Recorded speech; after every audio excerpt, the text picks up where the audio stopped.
네, 김진팔입니다. 오늘은 이 영상으로 시작하겠습니다. Shahia Delital. 네,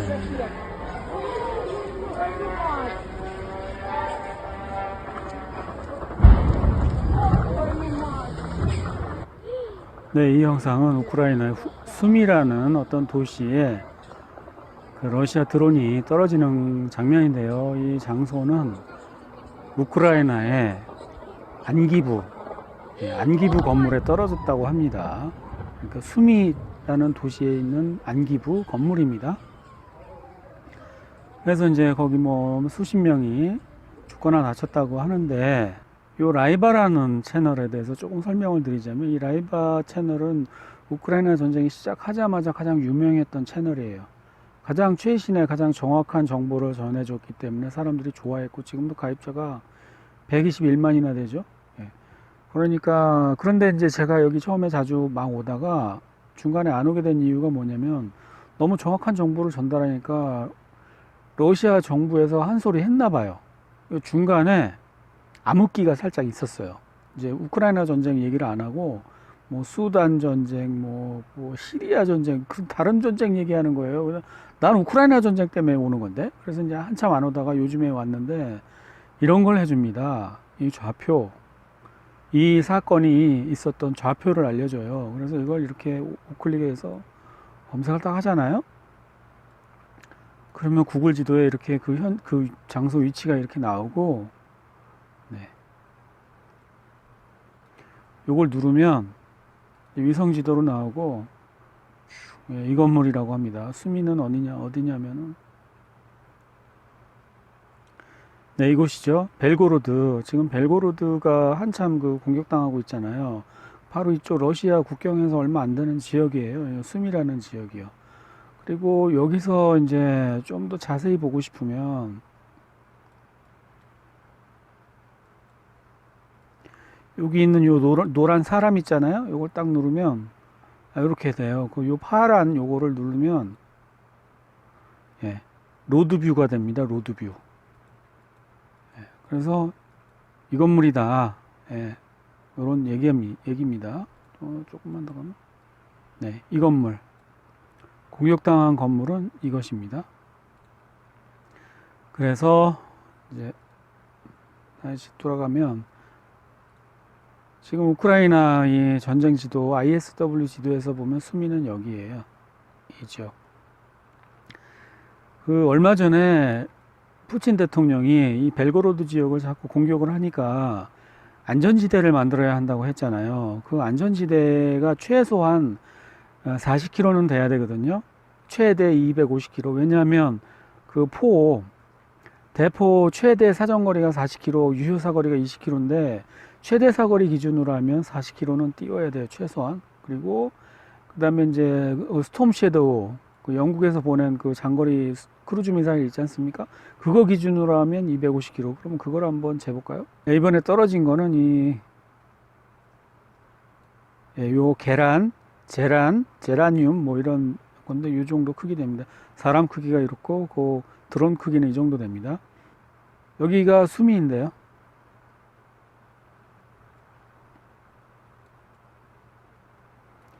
자, 그럼 한번 시작을 해보겠습니다. 수미에서 러시아 국경까지는 30.84km입니다. 그러면 40km를 한번 만들어 볼까요? 이 정도는 딱 40km죠. 그러니까 일반적인 야포의 최대 사거리, 그리고 유효 사거리는 한 20km 정도 되니까요. 최소한 이 정도는 안전거리를 띄워야 된다, 이런 얘기죠. 야포로 못 쏘게. 하지만 만약에 우크라이나가 가지고 있는 최대 사거리의 무기인 250km짜리 스톰 섀도우를 기준으로 하면 여기 드네프르 강까지는 가야 되겠네. 어느 걸 기준으로 할지는 모르겠어요. 왜냐하면 이렇게 하고 싶어도 그 능력이 안 되면 못 하잖아요. 그러면 이제 내가 말했던 거는 야포 거리를 말했던 거였다, 뭐 이렇게 얘기할 수 있잖아요. 그러니까 정확히 얘기를 안 하고 애매하게 이제 띄워 넣는 거예요. 안전거리가 필요하다.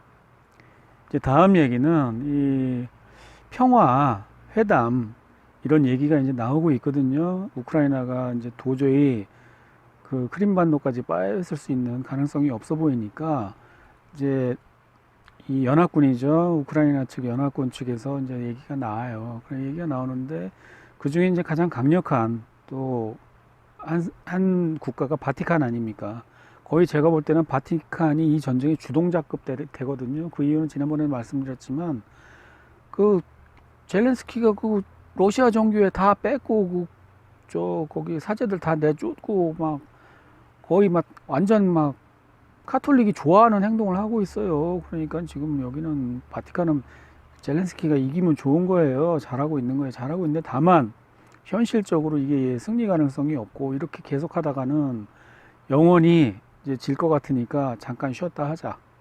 잠깐 쉬고 휴전하면서 무기 보충하고 그런 다음에 한 번 더 하자. 뭐 이런 입장인 것 같은데 근데 이제 젤렌스키는 싫다. 그렇게 얘기하고 있어요. 근데 이 얘기를 좀 하기 위해서는 사전 지식이 좀 있어야 하는데 그래서 제가 준비했습니다.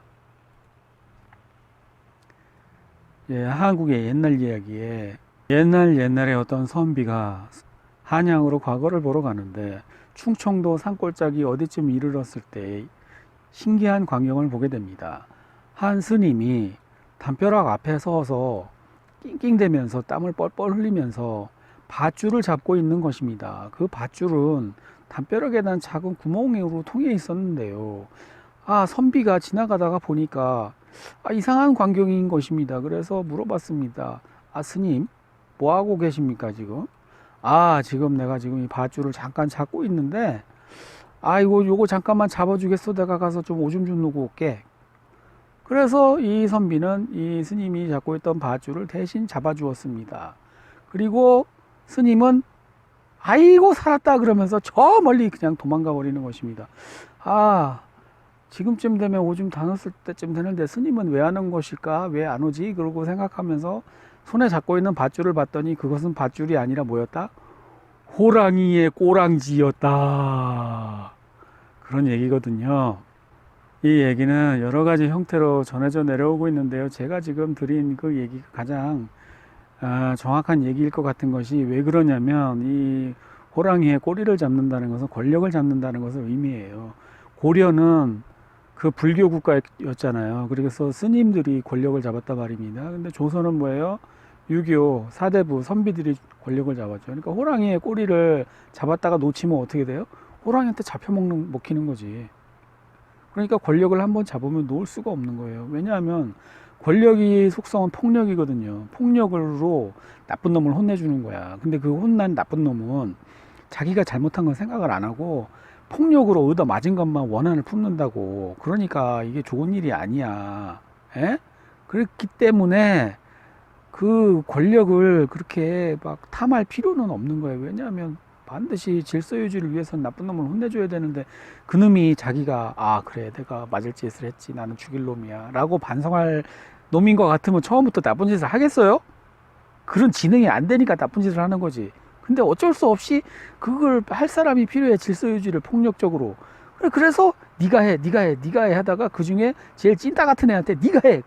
아이고 선생님 네가 해 주십시오. 저는 선생님은 훌륭하십니다. 그러고서 네가 해 주십시오라고 하는 게 권력이에요. 제가 볼 땐 제 입장에서는 그래요. 어쨌든 그래서 이 얘기를 왜 했냐면 젤렌스키 입장이 그렇다는 것입니다. 지금 이 젤렌스키 대통령 입장이 그런 입장이에요. 지금 권력을 손에서 놓으면 이 원한진 놈들이 많아요. 대통령으로서 질서 유지를 위해서 뭔가 했을 거 아니에요. 근데 대통령이 할 수 있는 권력은 폭력에 기반한 질서 유지 행위란 말이에요. 그러면 잘못을 했어도 젤렌스키 대통령한테 당한 놈은 뭐예요?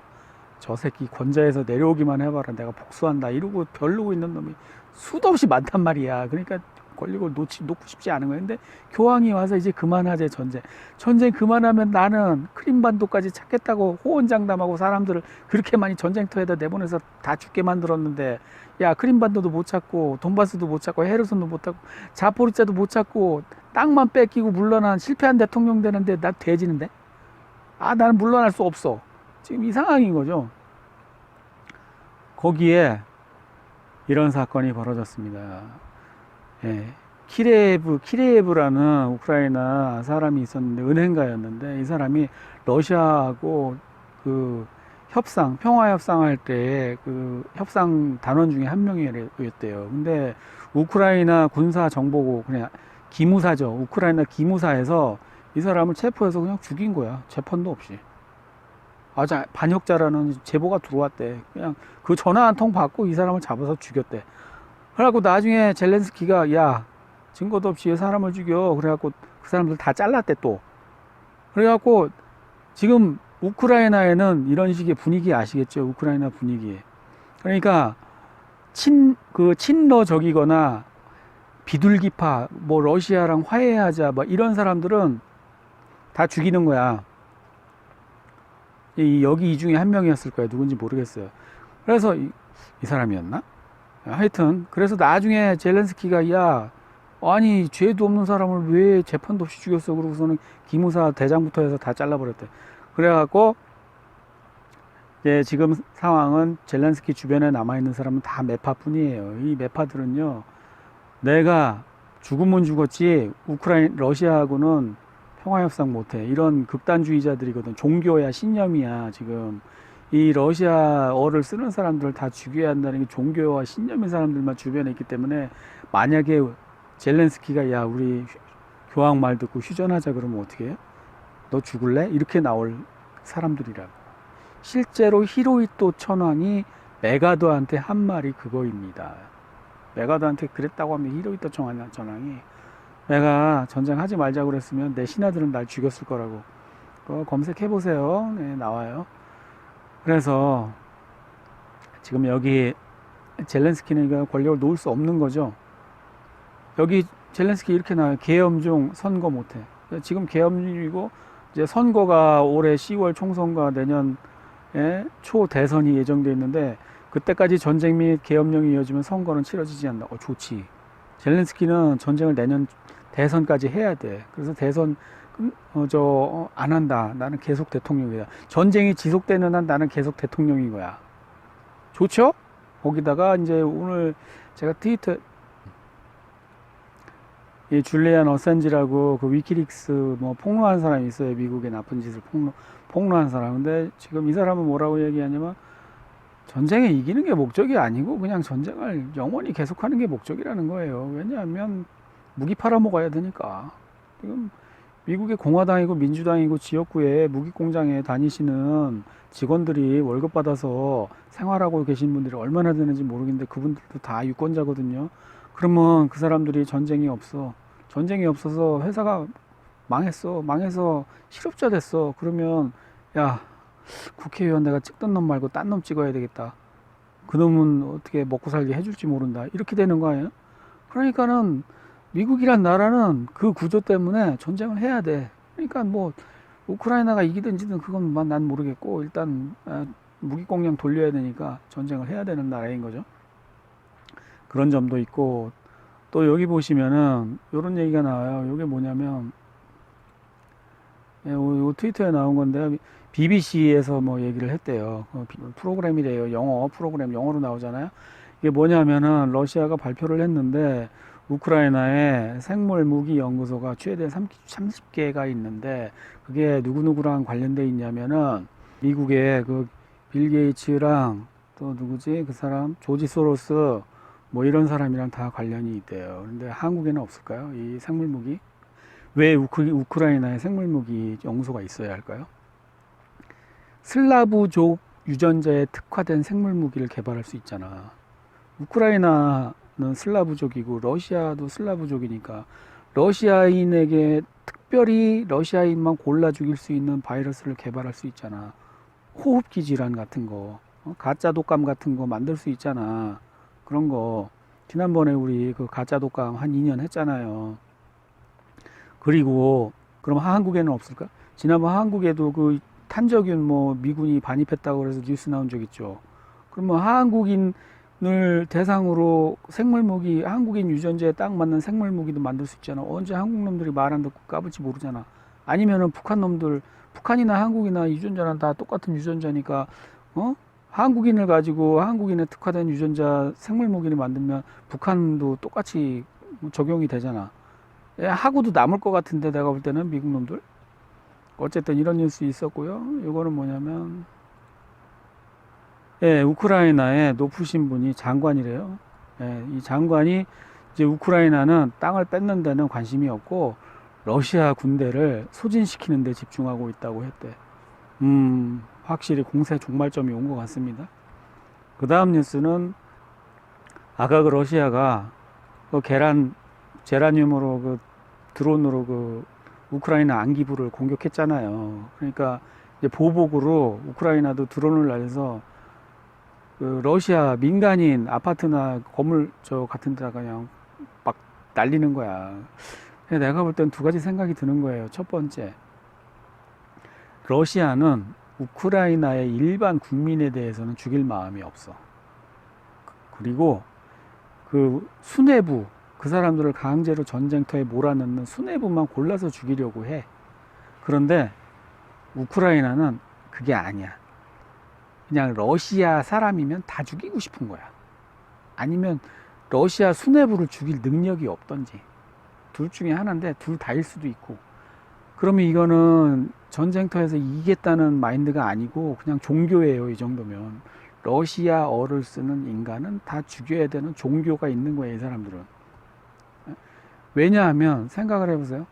내가 러시아 사람이에요. 러시아 사람인데 우크라이나가 죽이려고 하는 게 푸틴만 죽이려고 해. 그러면 싸우다가 불리해지면 야, 우리 그냥 푸틴 모가지 따갖고 젤렌스키 갖다 주고 사이좋게 지내자고 할까? 이럴 수도 있어. 근데 우크라이나가 죽이려는 게 러시아의 푸틴부터 갓난쟁이 젖먹이까지 다 죽이려고 그래. 그러면 당연히 일치단결해서 싸워야지. 이걸 유도하고 있는 이런 바보 같은 이런 걸 하고 있다니까. 근데 푸틴은 그 반대지. 아, 우리는 우크라이나 일반인들은 다 희생자고 저 우대가리 나쁜 놈들 몇 놈이 권력을 잡고 이 우크라이나 사람들을 전쟁터에 보내갖고 우리는 되도록이면 안 죽이고 포로로 잡으려고 하고 포로 대우도 잘해줍니다. 그러면 이 전쟁이 우크라이나한테 불리하게 돌아가면 우크라이나 사람이 야, 그냥 젤렌스키 잡아서 모가지 따서 푸틴 주고 사이좋게 지내자고 할까? 옛날에 제가 이렇게 얘기하는 게요. 제 상상이 아니고 옛날 전쟁 때는 다 그랬어요. 예를 들어서 알렉산더 대왕이 페르시아하고 전쟁할 때 그런 일이 벌어졌어요. 알렉산더 대왕이 여기 마케도니아 사람이잖아요. 이쪽 어디예요? 지금 산골짜기. 그래서 페르시아를 가갖고 싸움을 했어. 그래서 이겼어. 근데 페르시아 왕이 도망을 막 산골짜기 어디로 막 도망을 갔어. 그래 나중에 어떻게 했냐면 그 페르시아 왕하고 같이 도망간 신하들이 그 페르시아 왕 대가리를 잘라갖고 저 알렉산더 왕한테 갖다 바치면서 아, 우리 좀 살려주십시오. 당신이 원하는 건 왕 대가리 아닙니까? 그랬더니 알렉산더가 뭐 어떻게 했는 줄 알아요? 저놈들을 다 죽여버려라. 왕은 왕밖에 못 죽이는데 감히 신하가 되어서 자기 왕을 죽이다니 저런 나쁜 놈들. 그러면서 그 신하들도 다 죽였대. 그러니까 알렉산더가 평상시에 어떻게 했으면 아, 알렉산더한테 저 왕대가리만 갖다 바치면 우리는 살려줄지도 모른다 이런 생각을 했다는 거 아니에요. 근데 우크라이나는 반대로 하고 있어. 민간인이고 뭐고 러시아어 쓰는 놈은 다 죽여버리겠다 이런 식으로 나오면 러시아가 아, 가만히 있어봐. 푸틴 모가지 잘라주고 그냥 젤렌스키하고 화해하고 싶은데 안 되겠다. 푸틴하고 일지 단결해서 그냥 끝까지 싸워야 되겠다. 이렇게 결심하도록 만드는 이런 행동을 왜 하는 건지 저는 알 수가 없습니다.